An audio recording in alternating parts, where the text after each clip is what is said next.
We'll get going with Ted Wyman from the Winnipeg Sun. Go ahead, Ted. Jordie, you've obviously played a long time in the league and quite a lot of playoff games, but what are the challenges in coming in the middle of a series when you haven't played yet this postseason?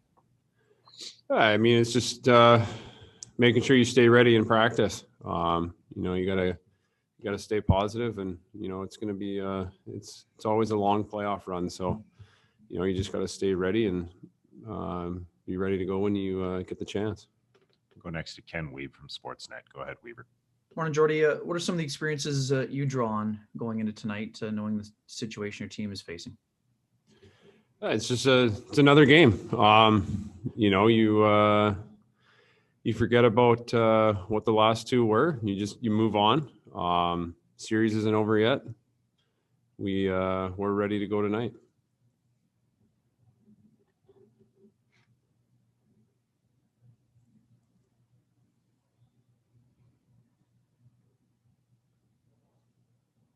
I'll go back to Ken Weeb from Sportsnet. Go ahead, Weaver. Jordie, you played with Logan during the year a bit. How do you think it went the other night for you? It was all right. Obviously, a pretty tight game. Just got to do our little things. Let the top four guys, eat up a lot of minutes. So when we get out there, we're just got to be fairly physical and keep things simple and just do our job. We'll go next to Eric Engels from Sportsnet. Go ahead, Eric. Hey, Jordie. From your vantage in watching the first game and then coming into the second, what were the big things that you had identified that you felt the team needed to do better, and did you feel the team got to them in that second game? Yeah, obviously being up top and obviously kind of having the bird's eye view on everything. When you get thrown into a game, you definitely notice certain things that we could do to capitalize on Montreal. I brought it in the dressing room. We just got to do a little bit better tonight and hopefully get the win. We'll go next to Sean Reynolds from Sportsnet. Go ahead, Sean. Jordie, the team said they felt it was an improvement game 2 over game 1. Obviously, offense was hard to come by. I'm interested in the balance and how difficult it is to strike from going from, getting some offense in that game 1, but not liking where your defensive game was. Kind of holding on to what you did defensively, but opening back up offensively like you did in game 1. Yeah, I mean, the game 2 was tight. Obviously, after a long break that we had, game 1 was a little rusty. I thought game 2 was better. We need to get more guys in front of Pricey and get pucks in his feet and bang away. We don't want to take away from our defensive game to add too much offense. Obviously defense wins championships. So, we'll stick to what we're doing, and eventually they're going to go in. We'll go back to Sean Reynolds for a follow-up. Go ahead, Sean. So getting pucks into Carey Price's feet and banging them in there, you got to get to the front of the net first.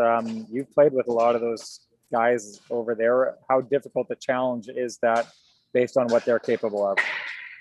Yeah, they got some big D-men. They've been around the league a long time. They know exactly what they need to do to keep guys out of the front of the net. So that's definitely a challenge for us to get in behind them and bang away. That's our side that is challenging, but we got guys that are willing to do it.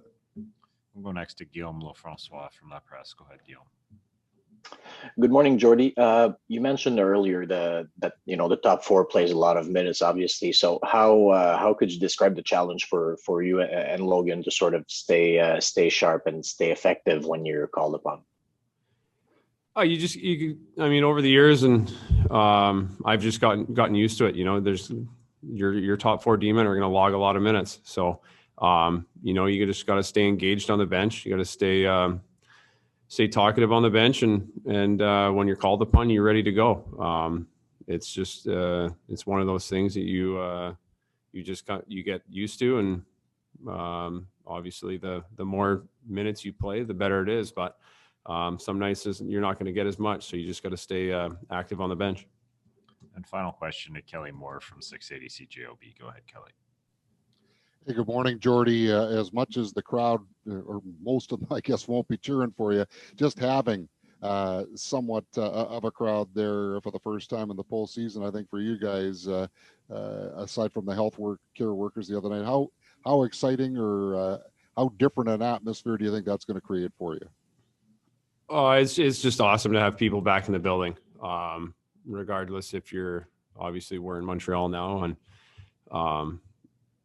the Bell Center is an awesome place to play in the playoffs with fans in the building. And hopefully in Winnipeg we can get more of a whiteout, more people in the stands. It's just it's exciting to see people back in the building. It just makes the game way more fun to play.